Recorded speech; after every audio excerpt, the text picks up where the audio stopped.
23 বছর পর অস্ট্রেলিয়ায় টেস্ট খেলতে এসেছে বাংলাদেশ দল। ক্রিকেটের আভিজাত ফরম্যাটটা খেলতে অস্ট্রেলিয়ায় এখন বাংলাদেশ দলের অবস্থান। আর আমার ঠিক পেছনের এই মারারা আন্তর্জাতিক ক্রিকেট স্টেডিয়াম বা টিআইও স্টেডিয়ামে বাংলাদেশ দল অস্ট্রেলিয়ার বিপক্ষে প্রথম টেস্টে মাঠে নামবে। খুব স্বাভাবিকভাবেই দর্শকদের মনে এই প্রশ্নটা আসার কথা কিংবা এই জিজ্ঞাসাটা আসার কথা যে অস্ট্রেলিয়ায় তো সিডনি ক্রিকেট গ্রাউন্ড রয়েছে, এসসিজি বলা হয়, মেলবোর্ন ক্রিকেট গ্রাউন্ড রয়েছে যেটাকে এমসিজি বলা হয়, এডিলেড ওভাল রয়েছে, ব্রিসবেনে গ্যাবা রয়েছে, তারপরেও বাংলাদেশের খেলা কেন ডারউইনে দেওয়া হলো, কেন মারারা স্টেডিয়ামে দেওয়া হলো যেখানে দর্শক ধারণ ক্ষমতা মাত্র 13,000? এটা কি বাংলাদেশকে অবজ্ঞা করে এই মাঠে খেলা দিয়েছে ক্রিকেট অস্ট্রেলিয়া? না, আসলে ব্যাপারটা সেরকম নয়। 150 বছর টেস্ট ক্রিকেটের ইতিহাস ক্রিকেট অস্ট্রেলিয়ার বা অস্ট্রেলিয়া দলটার। মজার ব্যাপার কি জানেন, এই 150 বছরে তারা এই প্রথমবার এই অগাস্ট মাসে ঘরের মাঠে টেস্ট সিরিজ খেলছে। এত বছর ধরে ক্রিকেট খেলে অস্ট্রেলিয়া, বিশেষ করে টেস্ট ক্রিকেটটা খেলে, তারা কখনোই কিন্তু এই মাসে অর্থাৎ এই অগাস্টে অর্থাৎ অস্ট্রেলিয়ার এই শীতকালে তারা ঘরের মাঠে টেস্ট খেলে না। বাইরের বিভিন্ন দেশে গিয়ে তারা খেলে বেড়ায়। যখন তাদের গ্রীষ্ম মৌসুম শুরু হয় তখন তারা কিন্তু ঘরের মাঠে টেস্ট খেলতে শুরু করে। কিন্তু এই প্রথমবার সেই ইতিহাস ভেঙে বাংলাদেশের বিপক্ষে অগাস্টে টেস্ট খেলতে নামছে অস্ট্রেলিয়া দল, আর সেটা এই ডারউইনের মারারা আন্তর্জাতিক ক্রিকেট স্টেডিয়ামে। এই সিরিজটা হওয়ার কথা ছিল আরও 7 মাস পরে, অর্থাৎ আগামী বছরের মার্চে। সেটাকে এগিয়ে আনা হয়েছে অগাস্টের এই সময়টায়, যেহেতু এই সময়টায় অস্ট্রেলিয়া দল কোনো খেলা খেলছিল না, 6 মাস ধরে তারা টেস্ট ক্রিকেটের বাইরে। তাই এই সময়টায় তারা ক্রিকেট অস্ট্রেলিয়া বেছে নিয়েছে বাংলাদেশের বিপক্ষে সিরিজটা খেলার জন্য, আর তারা ভেন্যু হিসেবে বেছে নিয়েছে এই মারারা আন্তর্জাতিক ক্রিকেট স্টেডিয়াম।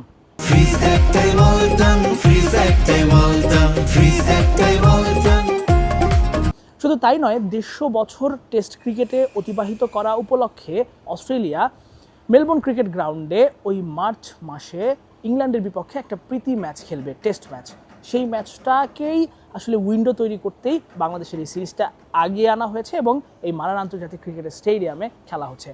এখন কথা হচ্ছে যে কেন তাহলে সেটা মারারা ক্রিকেট স্টেডিয়াম? কারণ এখন এখানকার ওয়েদার 29 থেকে 30 ডিগ্রি সেলসিয়াস। শীতকাল চললেও ডারউইনে বেশ গরম, ভালোই রোদ, একেবারেই সহনশীল ওয়েদার। কিন্তু সিডনি, মেলবোর্ন কিংবা আমরা যদি এডিলেডে যাই সেক্ষেত্রে অনেক বেশি ঠান্ডা, সেই সাথে ঠান্ডা বাতাস, একেবারেই হাড় কাঁপানো ঠান্ডা যাকে বলে। সেই ঠান্ডায় নর্মালি বা সাধারণত অস্ট্রেলিয়া ক্রিকেট খেলে না তাদের ঘরের মাঠে। এই ঠান্ডায় তারা বাইরের দেশগুলোতে গিয়ে অর্থাৎ ট্যুরিং কান্ট্রিগুলোতে গিয়ে তারা বিভিন্ন টেস্ট ম্যাচ কিংবা ওয়ানডে ম্যাচগুলো খেলে থাকে।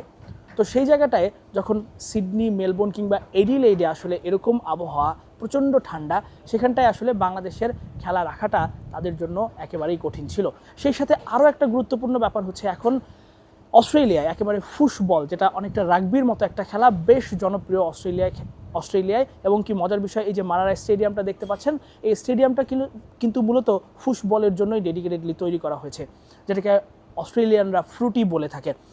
সেই মাঠেই ক্রিকেটটা হচ্ছে এবং সিডনির এসসিজি কিংবা মেলবোর্নের এমসিজি বা এডিলেড ওভাল, সেটা কিন্তু ক্রিকেটের স্টেডিয়াম। সেই সাথে এই যে মৌসুমটা, যেহেতু শীতকালে ক্রিকেট অস্ট্রেলিয়া কিংবা অস্ট্রেলিয়া তারা কোনো ঘরের মাঠে কোনো সিরিজ খেলে না, এই মৌসুমটা তারা আসলে ওই মাঠগুলো ব্যবহার হয় ফুটবল কিংবা ফ্রুটি খেলার জন্য, এবং সেগুলো বেশ জনপ্রিয়। প্রচুর দর্শক থাকে মাঠে, পুরো গ্যালারি ভরে যায় এবং এখানকার যে স্থানীয় দলগুলো রয়েছে সেগুলোর মধ্যে চরম প্রতিদ্বন্দ্বিতাপূর্ণ ম্যাচ অনুষ্ঠিত হয়, যে কারণে এই সময় ওই জায়গাগুলোতে ক্রিকেট ম্যাচ দিলে সেটা দর্শকদের বিরক্তির কারণ হতে পারে এবং তারা এই সময়টায় ক্রিকেটটা নাও দেখতে পারে। এটাও একটা গুরুত্বপূর্ণ কেননা ঠান্ডা আবহাওয়ার মধ্যে ক্রিকেট খেলা, এটা নিউজিল্যান্ডেও খেলে থাকে ক্রিকেটাররা, বা আমরা অন্য আরও যে দেশগুলো রয়েছে সেখানেও কিন্তু, এমনকি ইংল্যান্ডেও প্রচণ্ড ঠান্ডার মধ্যে ক্রিকেট খেলা হয়।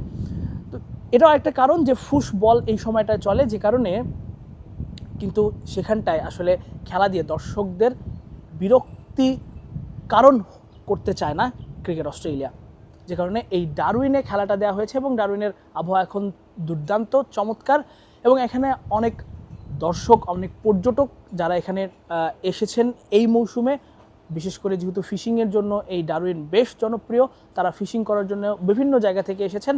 সেই সাথে সিডনি মেলবোর্নে সেই চরম ঠান্ডা থেকে তারা বাঁচার জন্য এখানে এসে আসলে ছুটি কাটিয়ে তারপরে আবার হয়তো সেখানে ফিরবেন। আর সেই সুযোগটাই নেওয়ার চেষ্টা করেছে ক্রিকেট অস্ট্রেলিয়া, যে কারণে এই মারান আন্তর্জাতিক ক্রিকেট স্টেডিয়ামে ম্যাচ দেওয়া হয়েছে। এবং আশা করা যায় যে প্রচুর দর্শক অস্ট্রেলিয়া এবং বাংলাদেশের মধ্যকার প্রথম টেস্টে দেখা যাবে। যারা আসলে টেস্ট ক্রিকেটটা ভালোবাসেন, টেস্ট ক্রিকেটটা দেখতে পছন্দ করেন, যেহেতু এখনও টেস্ট শুরুর মাঝখানে একদিন বাকি রয়েছে, ইতিমধ্যে আমি যতটুকু জানতে পেরেছি যে 4,500 থেকে 5,000 টিকিট অলরেডি বিক্রি হয়ে গেছে এবং এক একটা টিকিটের দাম বাংলাদেশি টাকায় 4.5 লাখ, 4 লাখ, 5 লাখ কিংবা 2.5 লাখ টাকার মতো। সো বোঝাই যাচ্ছে যে এই সিরিজটা নিয়ে কিন্তু আগ্রহী, এবং আমরা দেখছিলাম যে প্রচুর প্রচারণা রাস্তাঘাটে, বিলবোর্ডে এই সিরিজ নিয়ে অনেক প্রচারণা আমরা দেখেছি। সেই সাথে মানুষের মধ্যেও কিংবা এখানকার স্থানীয় মানুষের মধ্যেও বেশ আগ্রহ। 6 মাস পর অস্ট্রেলিয়া আবারও টেস্ট ক্রিকেটে ফিরছে একটা ব্যস্ত মৌসুম শুরুর আগে। এই সিরিজটা দারুণ কার্যকরী, যে কারণে অস্ট্রেলিয়াও কিন্তু একেবারে পূর্ণ শক্তির দল নিয়ে মাঠে নামছে। এখন দেখার বিষয় এই মারারা আন্তর্জাতিক ক্রিকেট স্টেডিয়ামে কেমন করে বাংলাদেশ দল। এতক্ষণ আপনাদের সঙ্গে ছিলাম আমি তাসফিক পলক, অস্ট্রেলিয়ার ডারউইন থেকে।